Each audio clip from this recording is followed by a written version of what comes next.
What's the inspiration behind this? Well, based on the kind of person that my mom was, which was a very loving, giving, caring, she gave her last, very selfless. She would do everything and anything for everybody. So I had to honor her life and legacy by doing something like this. It is that important to you. How does it make you feel each year? Oh, I just feel it makes me feel really good to be able to give back to the community where I was born, where she was raised, which that she loved.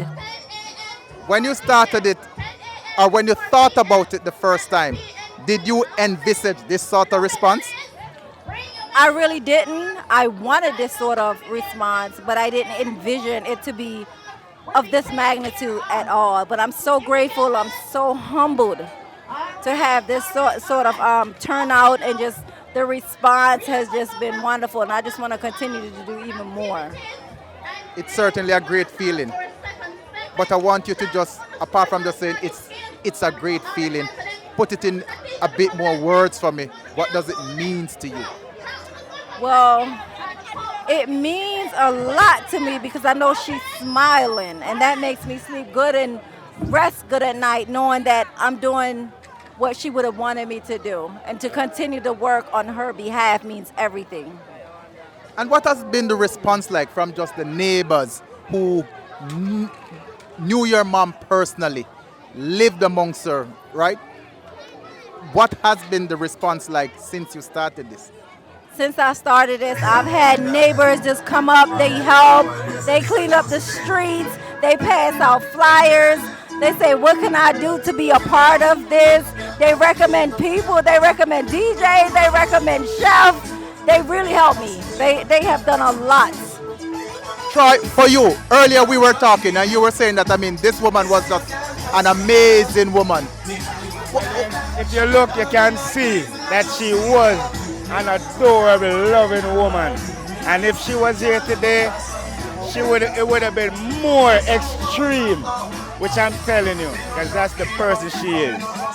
Describe to me what goes into the planning each year leading up to the big day like this today. Well, most of it is organization.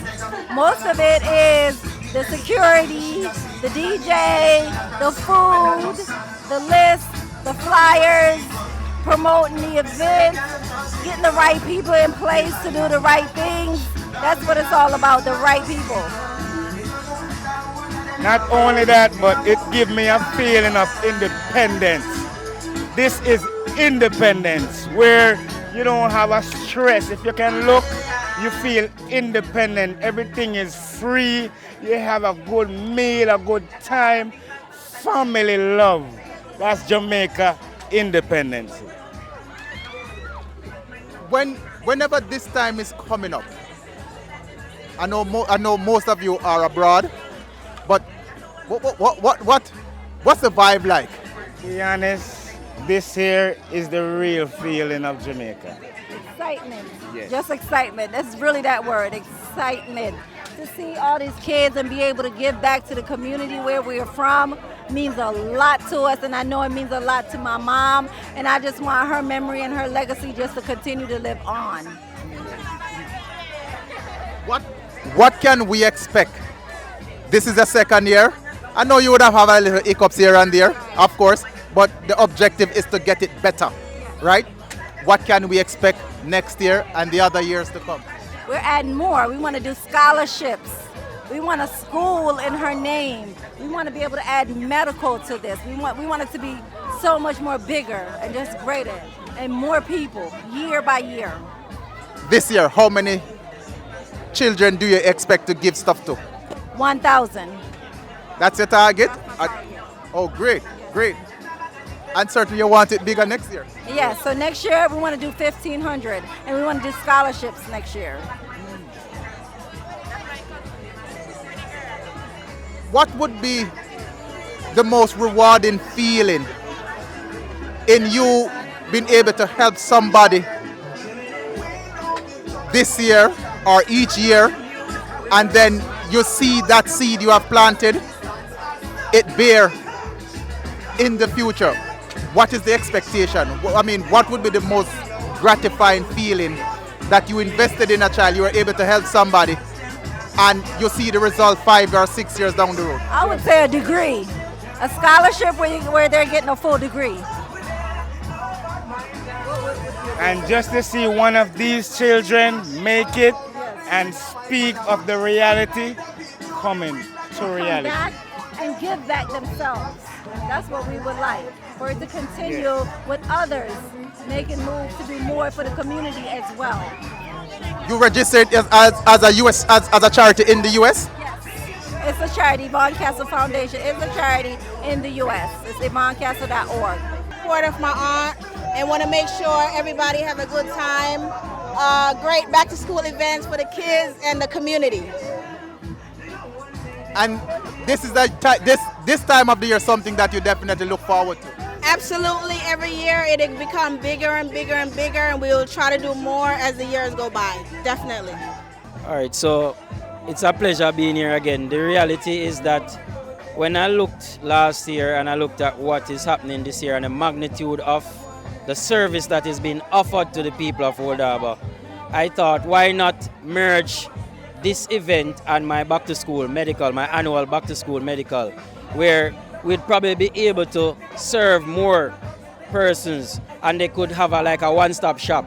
The medical is done here, the optician is here, the dental is here, along with all that is happening here. So I think it's a win-win, and the family of Miss Castle is fully on board. So next year is a definite that we'll be having that partnership with myself as the chairman, if I am the chairman next year, and I also expect that this will ongo regardless of me being the chairman, because this is something that I think can be beneficial to the community.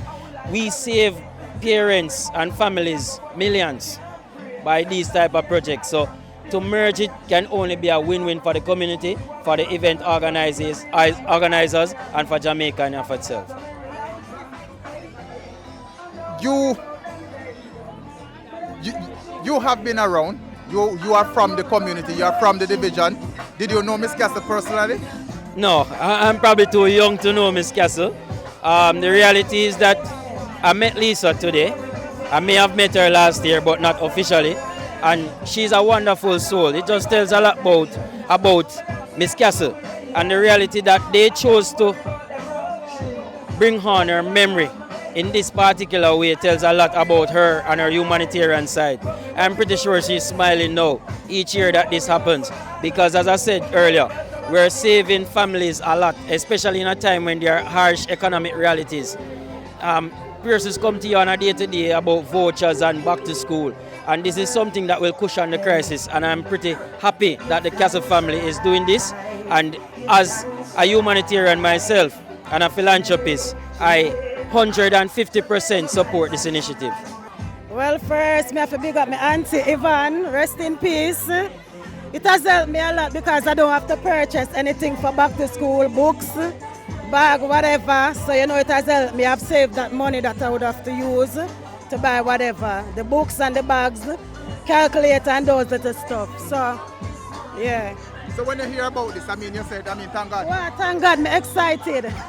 Well, it prepares me like 50 to 60%. I get the books, bags and stationery for my daughter, so I help her in her primary school and stuff. So only thing we have to do now is like get her textbook then. So it prepares me a lot.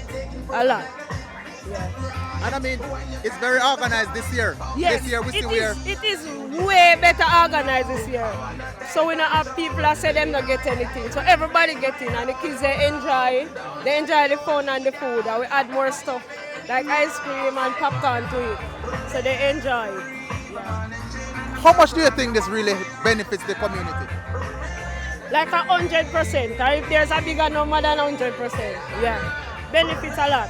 Okay. There's a lot of people, even after you hear them talking about it. Like what they say? Like the bag, they are grateful for the bags, especially the bags. Yeah, they are really grateful for the bags. All right then, Chef Anis, thanks much. Yeah man, thank you.